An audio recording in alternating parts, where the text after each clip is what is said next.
practice, short life, take one. Hi gang.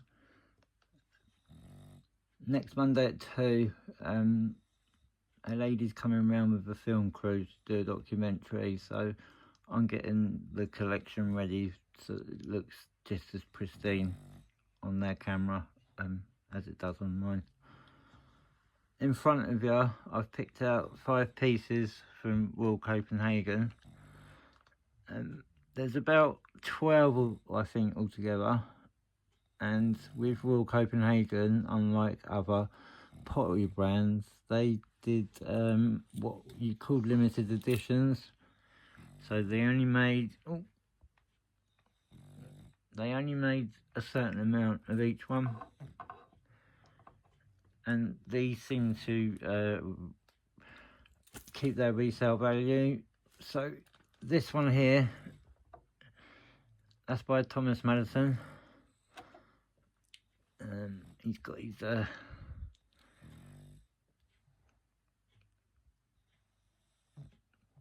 stamp there.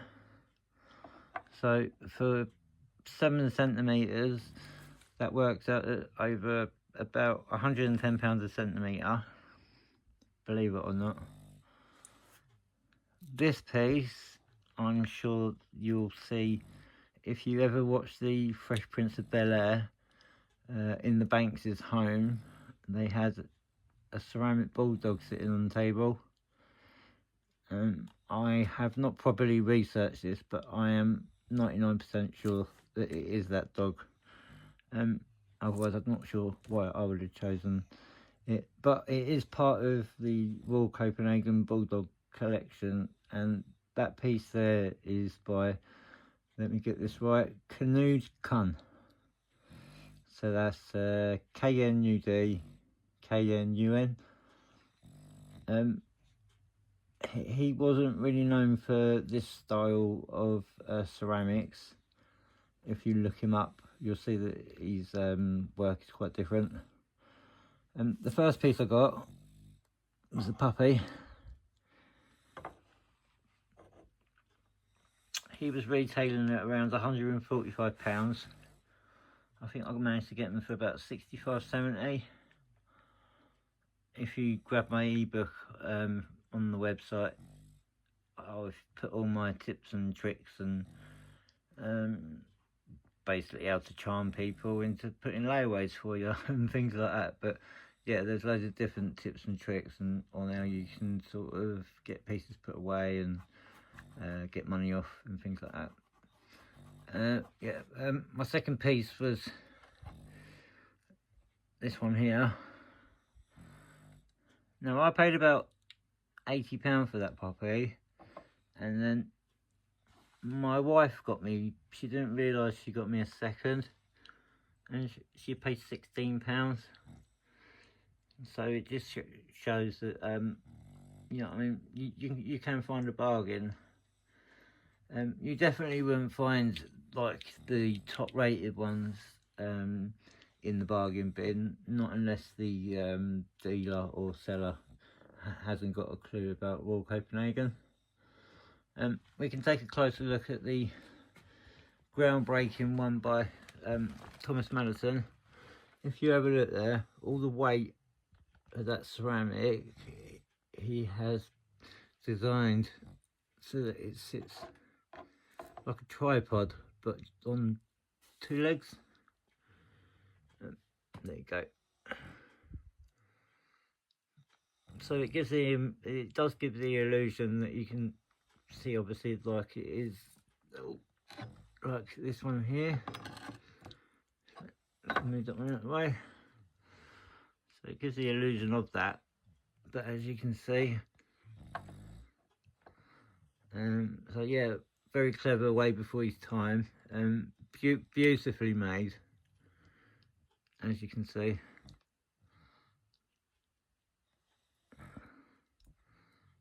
One thing that the Europeans did have that the English didn't around wartime was paint. If you have a look at the Royal Dalton series from 1939 afterwards, maybe even before then, I think after World War I, that paint shortages were quite common. And Royal Dalton obviously used quite a lot of red, white and blue, and the Union Jack is red, white and blue. These all have their own distinctive colours, so as you can see there's a choice of the greyish and the brownish. So I've got a puppy up there that's got the grey patina.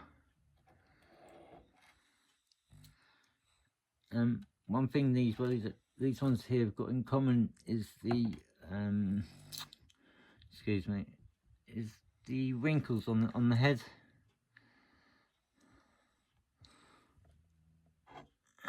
So this one here too.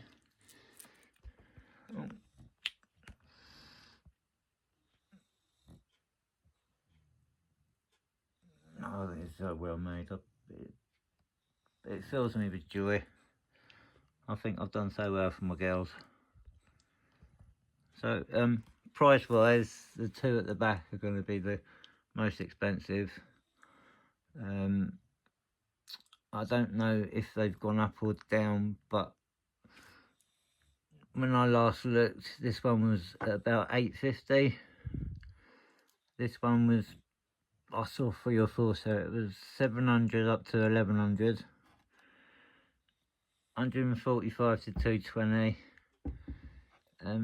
That was actually cheaper, I think at 95.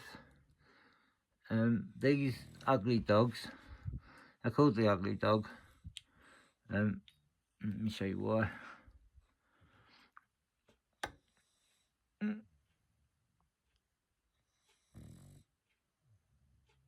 He's proper, as you can see, but yeah, he's been nicknamed that. He should be around the same price as that one, but sometimes you'll find that there's a knockoff of this one. It's not as well made, it's even uglier looking than that there. And you can see how delicate the ear is done here. So obviously on the fake one, you won't have none of this going in and out, it just goes straight up.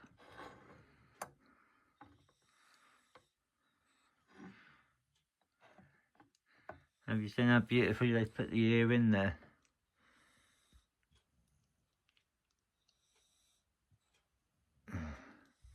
It's quite sort of hard to tell what sort of dog that is. I don't know if that's a is it a French Bulldog? Dirty Dogs of Paris?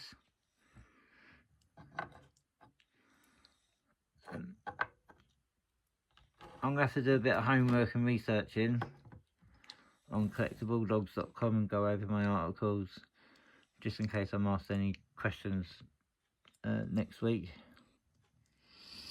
It's an honour and a privilege to be asked. I think they want to know more about the backstory, not just about the Bulldogs themselves.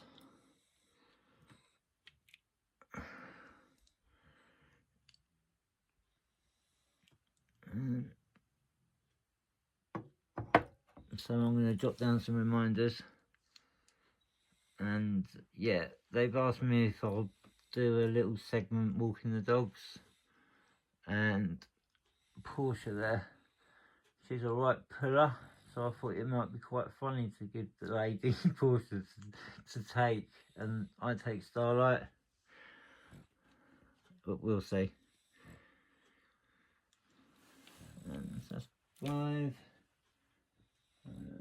6, 7. So yeah, I'm missing about 3 or 4 pieces to complete my Royal Copenhagen collection.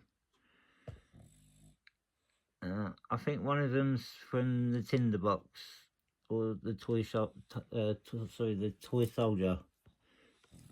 Tongue tied there. It's the soldier, and he's holding a bulldog with obviously saucer eyes, and it's really annoying because he has a sword that goes down the side, and that's the only bit that always seems to get broken. So when you see them on like eBay and you see them at a really good price, you think, yeah, brilliant bargain. And then you see the side picture and the sword's gone. And these pieces restored, they're still worth money, but nothing like their resale value. So you're looking at nearly £2,000 worth of ceramics there in just 5 Bulldogs. And if you think I paid anywhere near that, you got another. Sorry, I didn't pay anything near that. Again, use my ebook, especially if you want to start investment collecting. My top tip would be as diverse as possible. Go from the €5,000 Nymphenburg, right down to a brass spittoon and everything in between. I spoke to Sotheby's if I was ever going to sell, and they're not very breed specific, but they saw the quality and the quantity, and they asked me to send in 10 different examples, so I could get a taster of what my collection is like. But I'm going to be spending this year trying to pitch collectible dogs to Brighton Council and to investors. I want to show that people that have got mental health disorders, it's not a dream. This is for my daughters, so everything I do is for their future. So I'm hoping to get investment, create a Bulldog museum, create some employment for others, and pay my taxes. At my age, I should be a good boy.